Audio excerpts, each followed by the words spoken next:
Ahojte, tak dneska si pozrieme útok na Town Hall desinu.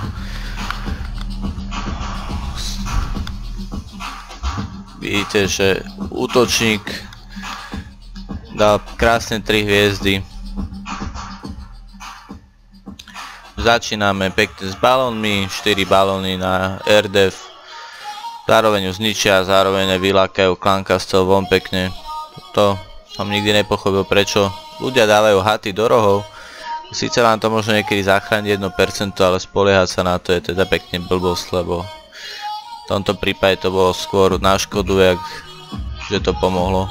Vidíte, krásne balónmi zlikvidoval kompletne celý Clan Castle. Hneď na to vypustil 3 lavy na to, aby zobrali všetok útok na seba a zvyšné balóny s miniónmi, ktoré už porobili to, že tie menšie budovy popadali. Reč na to, aby tieto budovy, ktoré po nich strieľajú, aby čo najrýchlejšie padli. A vidíte, ako náhle sa dostali balóny do stredu, ďalší reč na to, aby zlikvidoval X-bowy, zlikvidoval Inferna. A už ten najväčší odpor ako taký už bol dole. Tie lavy spravili asi toľko, že všetko, čo mohlo strieľať predtým po balónoch, strieľalo po lavách, ktoré majú dosť dobrú výdrž.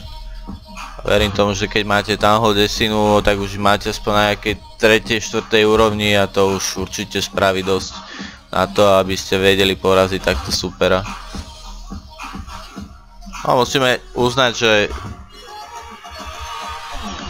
táto dedina nebola ani dobre postavená, ani nebola na boviakej úrovni. Ale samozrejme veľa z vás sa rýchle ponáhla na Town Hall 10 len kvôli Infernál, lebo si myslí, že Infernál vás zachránia, no nezachránia vás tie Infernál, lebo máte už len ukážku toho, že Inferná keď rýchle padnú, tak zvyšok dediny ide úplne bez problémov. A že tu padnú posledné budovy a už len tie haty v rohoch, ktoré sa dajú krásne zrušiť jedným vojačikom, čiže si myslím, že je úplná blbosť ich dávať do rohov.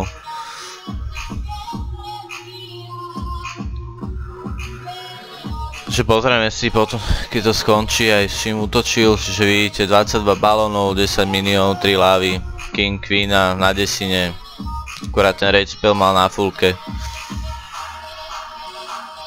Pozrieme aj tú dedinu, na ktorú útočil.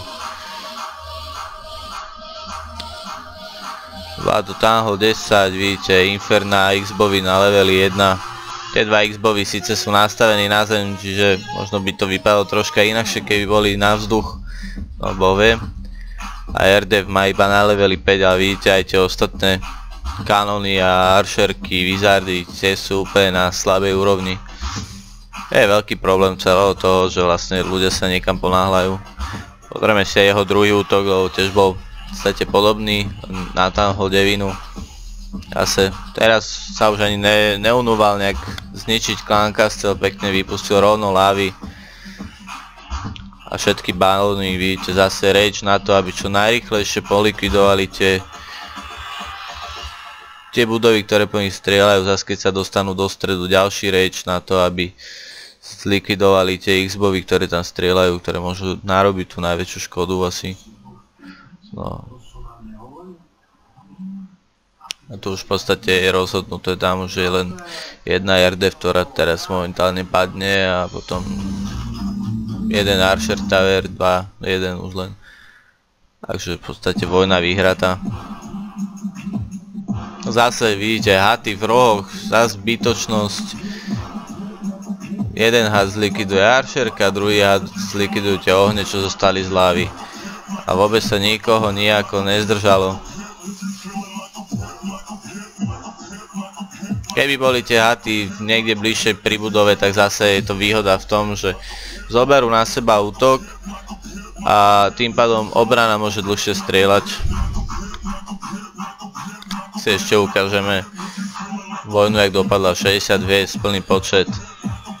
Nebolo vôbec o čom, super to zdal hneď v polovici, 34 útokov, 130 vyhraných, najlepší útočník Novátor. Pozrieme aj supera, ktorý mal 18 víťazstiev viacej a napriek tomu sa mu nepodarilo vyhrať. Že nie vždy znamená ten počet víťazstiev to, že ten klan je lepší.